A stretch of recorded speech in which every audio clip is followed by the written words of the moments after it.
1970s, Henry Tamble is in the backseat as his mom, Annette, drives while singing to him.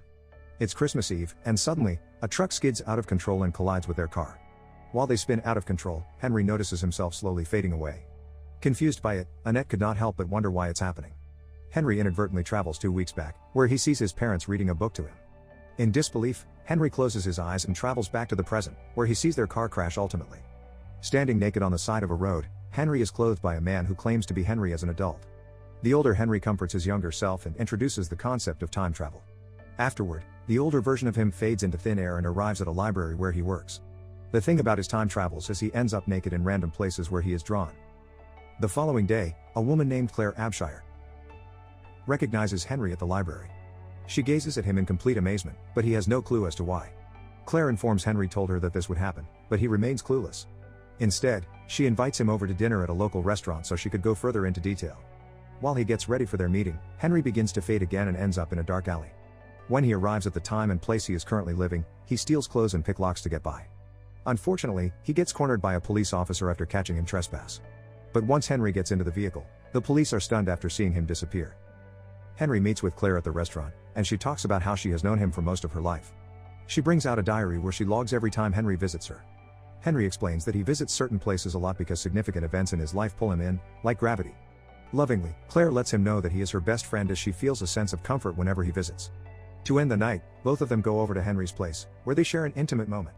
That same night, Claire recalls her first memory of meeting Henry at the meadow of her parents' house. She was 6 years old when she met an older version of Henry naked in the woods and gave him a blanket to cover up. Henry explains to young Claire that he is a time traveler and will be friends in the future, but the little girl is skeptical about it.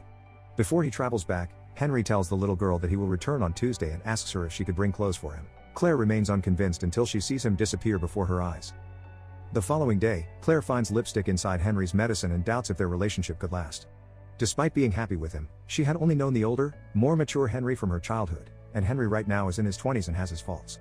Henry assures her that he is working on himself to be a better person, developing a deeper relationship with Claire. One night, she introduces Henry to her best friends, Charisse and Gomez, who are in a relationship. Days after, Gomez stumbles upon a brawl in the streets and finds out that Henry is part of it. The concerned Gomez breaks the fight and sees Henry in women's clothing, explaining that he fought because the other guy is being discriminatory. Confused about the whole situation, Gomez questions Henry about his involvement in the street fight. Henry finally reveals that he is a time traveler, but Gomez gets more clueless about the situation. Seeing Henry fade into thin air, Gomez is lost for words and finally believes that he can time travel. As a good friend, Gomez expresses his concerns to Claire about being in a relationship with Henry. According to him, it will not do her any good, but she defends herself and says that she has been waiting for him her whole life. Meanwhile, Henry travels back to the time before his mother's death, running into her on the train. He longingly opens a conversation to say that he is a big fan of her singing and wishes that his girlfriend could get a chance to hear Annette's voice. Both of them engage in small talk, and Annette says that she also has a son named Henry. Before he leaves the train, Henry reminds Annette that her son loves her so much, to which she replies, "I know." Back to the present, Henry visits his withdrawn father, Richard, to check on him. Richard was once a violinist, but he can no longer play due to his drinking problems and failing health. Both get into a heated argument about Annette's engagement ring, which Henry is asking for. The father and son have not moved on from Annette's death and still grieve on such a devastating loss. Before leaving, Richard entrusts the ring to his son, making amends on their shaky relationship. The following day, Henry sits by Claire's bed and contemplates how to open the proposal. He simply slides his mother's ring on Claire's finger and asks if she would marry him, to which she replies with a sweet yes. After some time, they prepare for the wedding and make their way to the Abshire's mansion. Claire's family welcomes Henry, including her father, who is a hunter. To initiate a bond between them, Claire's father invites Henry to go hunting with him one of these days, and he happily accepts the invitation. Hours before the ceremony, Henry sees Richard, which is highly unexpected. He comes to his father and gives him an embrace just as he gets ready. As Henry's best man, Gomez stays with him throughout the preparation and notices that the groom has disappeared. Because Henry does not have control over his travels, so Gomez falls into a state of panic. With the guests waiting outside, they are in a critical situation, leaving him frantic. Out of nowhere, a much older Henry arrives and wears the tux hurriedly. As if nothing happened, he arrives at the altar and longingly looks at Claire while she walks beautifully down the aisle. She is surprised to see a future version of Henry with gray hair, but they laugh it off. At the wedding reception, the present-day Henry shows up just in time for their first dance. Claire looks at him with complete admiration as they dance on stage in front of family and friends.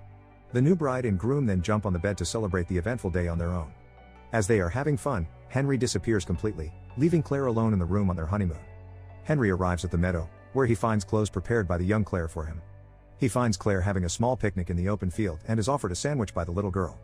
She asks him if he is married, and after saying he is, Claire gets upset. However, Henry does not reveal that both of them end up together in the future. Back in the present, Henry climbs to bed to cuddle and tease Claire for being jealous of herself when she was young. As time goes by, Claire and Henry live the life of a young married couple as they move into their new apartment. Despite finding happiness in each other, Henry's time traveling puts a strain on their marriage. At times, he unintentionally leaves Claire for days or weeks, but the situation is beyond his control. Claire gets more upset about it as time progresses, but she willingly agreed to marry him after all.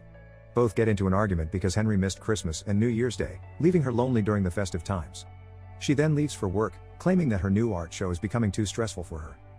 That night, Henry waits for Claire outside the art studio and brings her to a television store. Inside, they watch the lottery drawing, and Henry hands Claire a lottery ticket with a set of numbers that he memorizes. After knowing the numbers that will be called, they win an astounding amount of $5 million. Henry then says, "There are a lot of downsides to my condition, but this is not one of them." It is more than enough for them to purchase a spacious home that would accommodate Claire's hobby and passion, which is painting. At the new house, Gomez and a pregnant Charisse come over for dinner. While preparing food, they hear distant noises from the living room, and as they check, they could not believe what they see. They run into a bleeding Henry, who seems to be on the brink of death, even gasping for air. This version of Henry is extremely wounded, but he disappears abruptly. All of them are caught in disbelief, but the present Henry simply walks away. Later, Claire and Henry discuss what they saw, but he seems uninterested, saying that he has no idea when and how he will die. She expresses her worries because all her life, she has never seen an old Henry during his time travels. It could mean that he died, but he is also hopeful that he will find a cure in the near future. Before they end the conversation, Claire reveals that she is pregnant, leaving Henry speechless and in tears. While having a meal at a local restaurant, Claire feels a tingling pain in her stomach and finds blood coming out of her. Before she could process what is happening, another pain strikes her, and she is brought to the hospital. Henry arrives, and Claire lets him know that they lost the baby, thinking that it also time traveled out of her womb.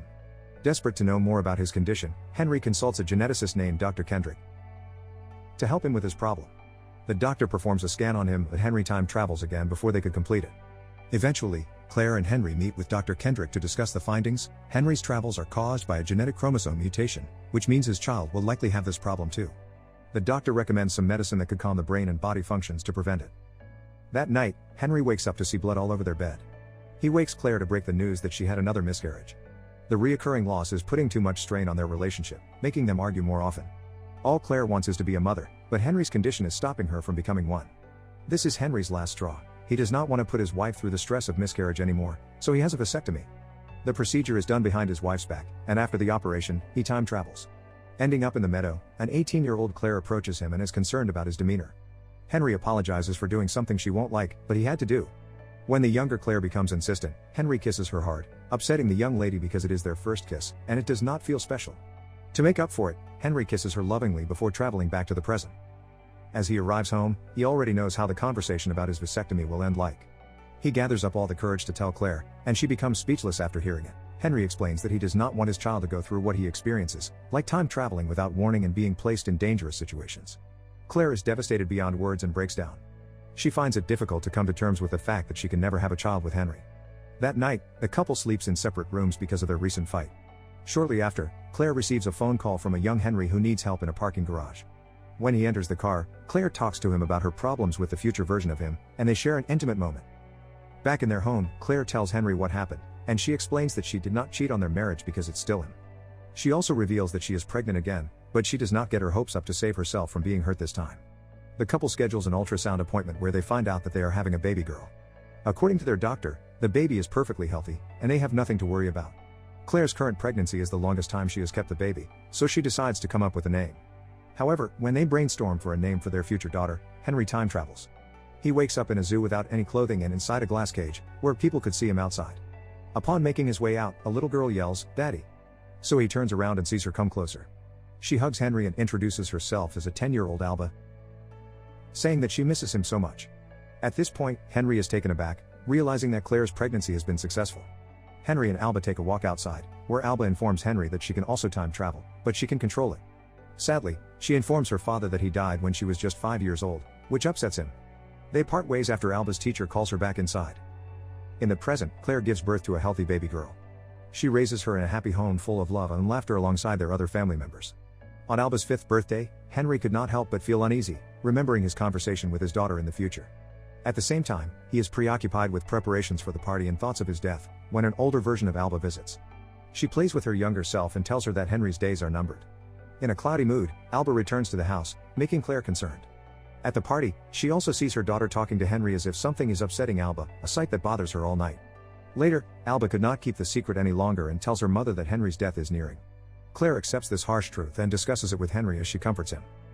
The following day, Henry time travels again, only to return with hypothermia. He is rushed to the hospital after needing immediate medical care as he is shrieking in pain. The worried Claire expresses her concerns to Dr. Kendrick, saying that he could be helpless in his travels and die if Henry cannot run. Later, Henry is confined to a wheelchair, and Alba comes to him to give tips on how to control his travels. According to her, when she feels like fading, she sings to herself. She practices with Henry, who feels like he is about to go, but it is ineffective, and he fades away. Henry wakes up in the snow and finds out that he will die on New Year's Eve after seeing a tragic scene inside their house. Weeks pass and Henry spends his remaining days with his family during the holidays. He cherishes every moment he has with his wife and daughter, who are the most important people in his life. On New Year's Eve, Claire and Henry throw a party in their house, and they gather all their loved ones together. After saying his goodbyes to Gomez and thanking him for their friendship, Henry talks with Claire outside. She senses that something is amiss and realizes that Henry's death is just around the corner. The both of them share their final moment before the clock hits midnight. As the fireworks display begins, Henry fades into thin air, leaving Claire alone on that cold night. Henry regains consciousness and finds himself in the snowy woods next to the meadow. He sees a deer just beside him in the early hours of the day, which immediately runs away after hearing a voice.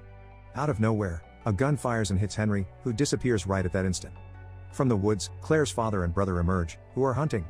They arrive at the spot where Henry used to lie, which is now covered in blood. Assuming that they just clipped a deer, the father and son have no idea that they accidentally shot Claire's husband. Back in the present, Henry arrives at the party, dying and out of breath. Claire, Alba, and the rest of the guests run to him and slowly accept his fate. In his dying breath, Henry tells Claire how much he loves her. Days pass, and Claire is still shaken by Henry's passing, so Alba climbs to bed to comfort her mother. After some years, a 9-year-old Alba plays with Gomez and Charissa's kids in the meadow. To her surprise, Henry comes out of the woods, welcoming her with a big embrace. The other kids run back to the house to call Claire as Henry tells Alba how he met her mother.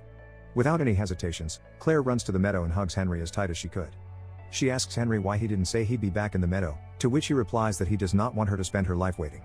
After their passionate kiss, Henry disappears once again, imprinting a familiar feeling of loss on her. Claire picks up his clothes, and Alba comes to her as they leave the meadow peacefully.